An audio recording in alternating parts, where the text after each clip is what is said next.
Hello， 大家好，欢迎来到猴哥财经。今天是9月3日，星期二。在9月的第一个交易日中，美股整体大跌。截止收盘，道琼斯指数下跌 1.51%， 标普500跌 2.12%， 纳斯达克更是大跌 3.26%。那我们最担心的事情还是发生了。在之前8月5日美股崩盘的时候，当时我们就在视频中说过，这就是美股接下来几个月的缩影。市场将高度关注每一个经济数据，以来评估美国经济的真实状况。所以就像去年每个月的通胀数据主导市场那样，接下来每个月的劳动力市场、制造业、服务业等等数据都有可能引起剧烈波动，而且数据量是远远多于通胀数据的。如果伴随降息的是经济衰退，那美股将大幅回调；如果伴随的是软着陆，那股市将平稳度过。但在这个问题有明确的答案之前，美股将会不断的大幅震荡。因此我们可以想象未来几个月美股会是什么样的情景，加上还有美国大选的来临，这更是一个巨大的未知数。然而这还不到1个月的时间，因为今天发布的美国8月制造业数据连续第5个月收缩，并且弱于市场的预期，直接加重了投资者对美国经济衰退的担忧。而这一切只是刚刚开始，本周我们还将迎来市场更加关注的8月非农就业数据，美股还会继续大幅震荡。当然，如果好于预期，也完全有可能和之前8月初那样，突然又大幅反弹。所以朋友们一方面要做好心理准备，另一方面对于短线的操作要更加谨慎，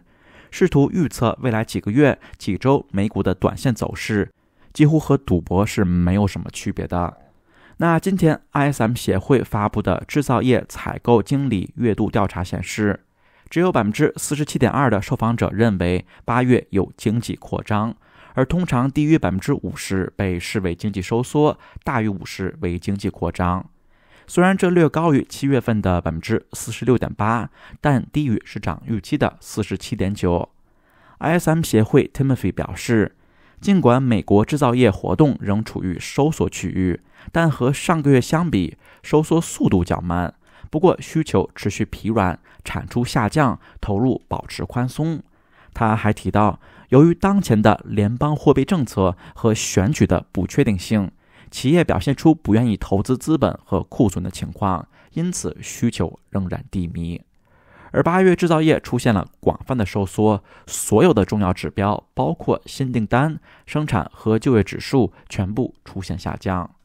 当然，或许这份数据只是华尔街今天抛售的借口。今天美股的剧本和8月5日非常相似，科技股遭到重创，英伟达导致整体芯片板块暴跌，同时日元也再次上涨，备受关注的制造业指数再次低于预期。并且由于对全球需求的担忧，油价也同样暴跌，华尔街的 VIX 风险指数也再次飙升，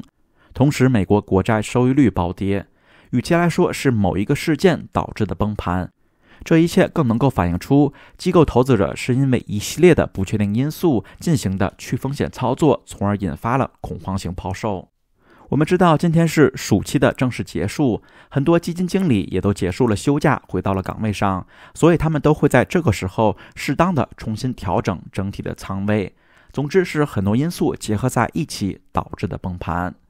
那市场备受关注的英伟达今天更是暴跌了 9.5%， 使这家芯片制造商的市值蒸发了近3000亿美元，拖累了整体芯片板块。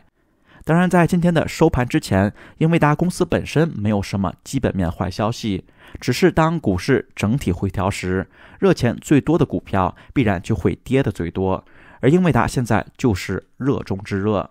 其他的芯片股也未能幸免，英特尔今天暴跌 8%， 博通跌 6%， AMD 跌 8%， 高通下跌 7%。 同时追踪芯片指数的 ETF SMH 也下跌了 7.5%，更是创下了自2020年3月以来表现最糟糕的一天。而且英伟达今天给我们上了一堂非常经典的交易课程，就像我们在上周的视频中刚刚说过的，虽然长期看好英伟达公司的表现，但短期内这只股票的投资逻辑已经发生了变化，市场现在需要评估一个新的合理估值，而这个过程的长短是无法预测的，因此技术分析是我们唯一能够依靠的。当它站稳支撑位或者突破阻力位才是买入信号，千万不要着急抄底，更不要想买就买，因为在它的探底过程中，我们很有可能不幸接到了飞刀。现在英伟达已经跌破了第一个关键的支撑位，也就是110这个位置，下一个强支撑就要等到95到100这个区间了。所以朋友们一定记得，对于英伟达这样的股票，一定要谨慎的参考技术分析去操作。接下来带量站稳数日95到100这个位置，或者带量冲破110，都是短线交易的信号。当然，我也理解很多朋友不赞同我们这种投资理念。就像在上周的视频中，当时我们强调站稳110才能够操作，当时评论区就有很多人说，猴哥这么谨慎，必定会踏空，抄不到底。其实我们从来就不追求抄在最底部，甚至我们接受不可能买在最低点的事实，因为试图这样做本身就存在极高接飞刀的风险。所以我们一直追求的都是在确立反弹趋势大概率开始后再去补仓加仓。当然，即便参考技术分析，依然有接飞刀的可能，我们只是尽可能的把它降到最低。所以如果您不赞同，那没有必要去攻击不同的声音，按照自己的想法去做就好了。但愿意听我们的朋友们，我们可以非常确信的告诉大家，长期遵守一套严格理智的规则，依靠技术分析去交易，一定要比想买就买、想卖就卖、看心情的操作方法更有可能赚到钱、跑赢大盘。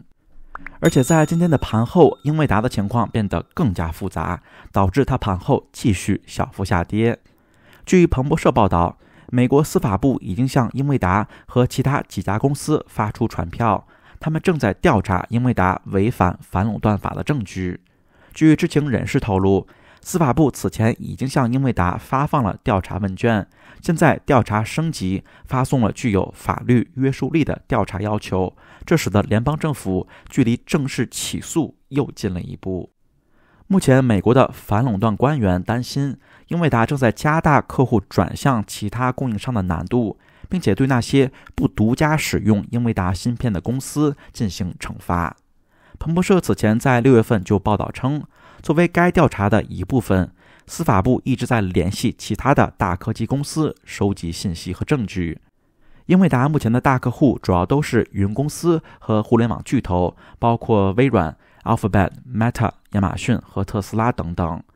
之前英伟达在回答有关调查的问题时表示，他们的市场主导地位源于产品的质量，这些产品可提供更快的性能，并且在最新的声明中还提到，他们凭实力取胜，这反映在他们的基准测试结果和他们为客户提供的价值中，客户可以选择最适合自己的解决方案。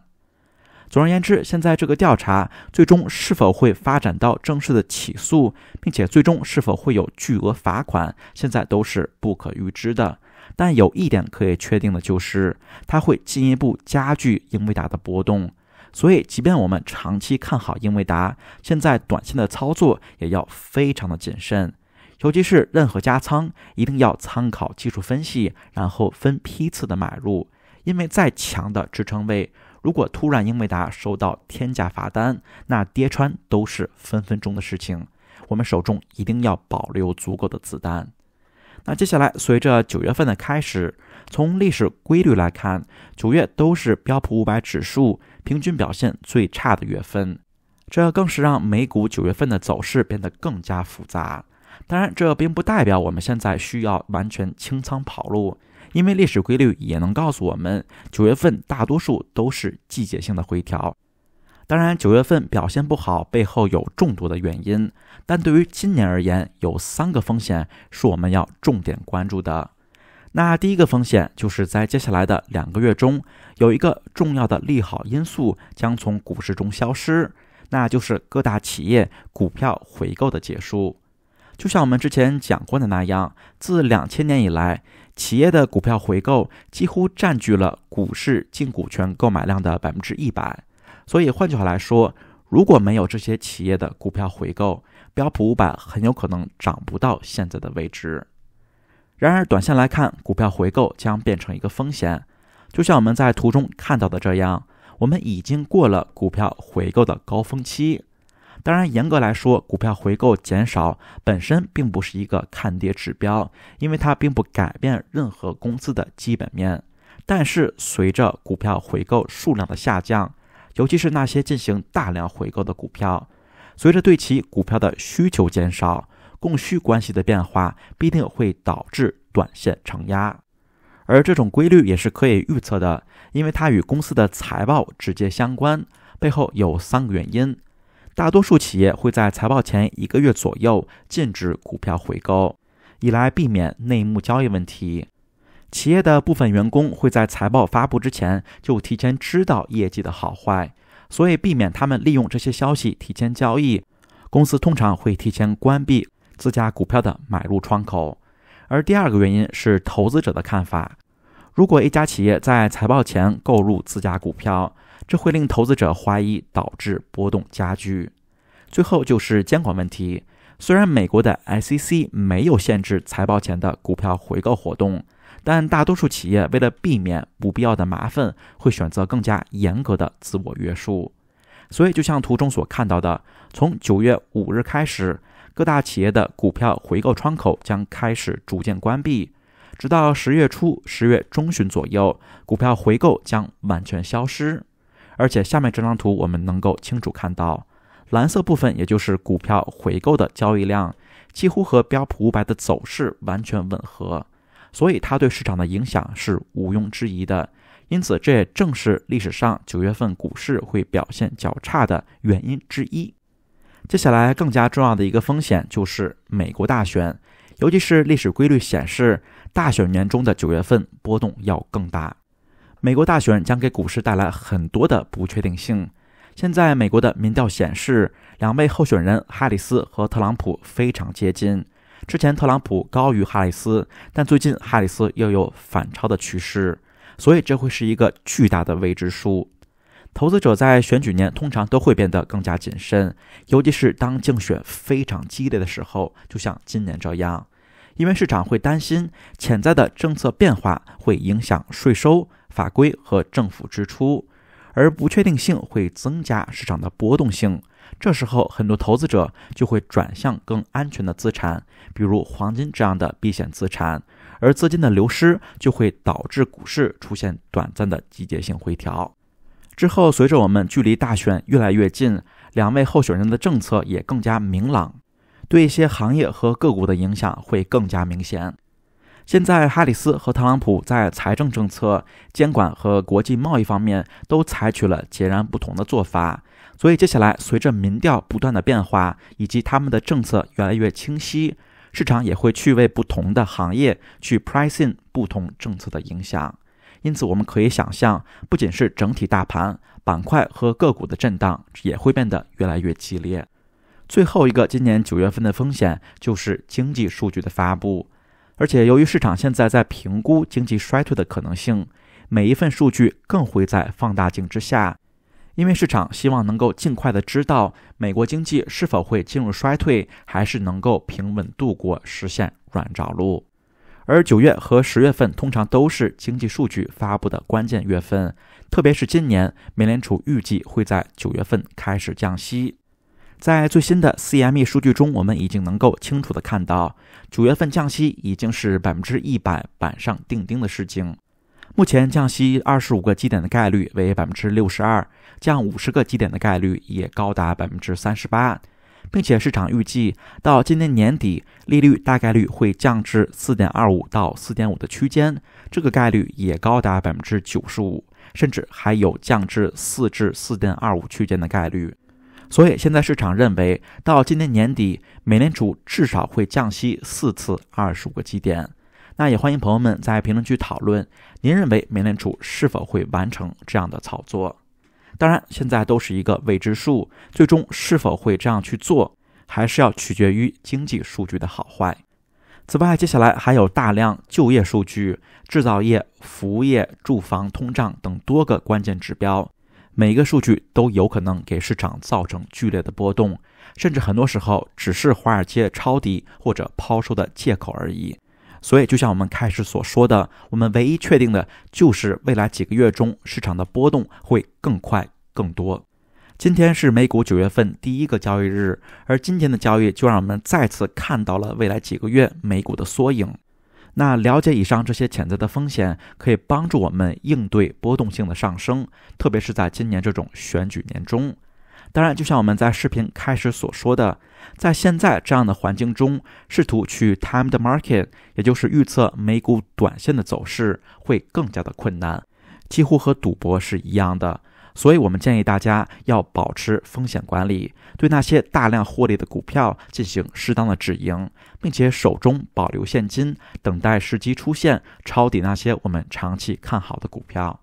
当然，对于那些不擅长做短线的朋友们，现在最好的办法就是以不变应万变，毕竟现在来看，整体的基本面还是良好的。美联储即将开始降息周期，而美国经济也在可控的范围内开始放缓，没有到经济衰退或者危机的地步。当然，接下来几个月中，随着经济数据不断的发布，我们也要不断的去评估经济的状态。如果有证据指向经济将陷入严重的衰退，我们也要及时的跑路。届时如果出现这样的情况，我们也会第一时间制作视频提醒朋友们。在视频的最后，也要提醒朋友们，富途木木美港股平台在美国地区的限时加码活动已经遗憾的结束了，但现在新用户入金$1000还可以获得15只免费的股票，同时闲钱还可以获得 8.1% APY 的利息。此外，加拿大的活动现在延期1个月，目前在加拿大开通账户立即送最高价值2000加元的免用卡，另外入金2000加币还可以领取价值200加币的现金券，现金还可以享受 6% APY 的利息。同时，其他地区包括香港、新加坡和澳洲的观众也都有相应的入金活动。我会把领股票的链接放在介绍栏以及置顶的评论中，有兴趣的朋友们可以了解一下。好的，以上就是本期视频的内容。如果您看到这里了，也一定记得给我留下一个赞，并且麻烦您在评论区留下一个手动的赞，让更多的朋友们能够看到这期视频。感谢朋友们一直以来的大力支持，我们下期节目再见。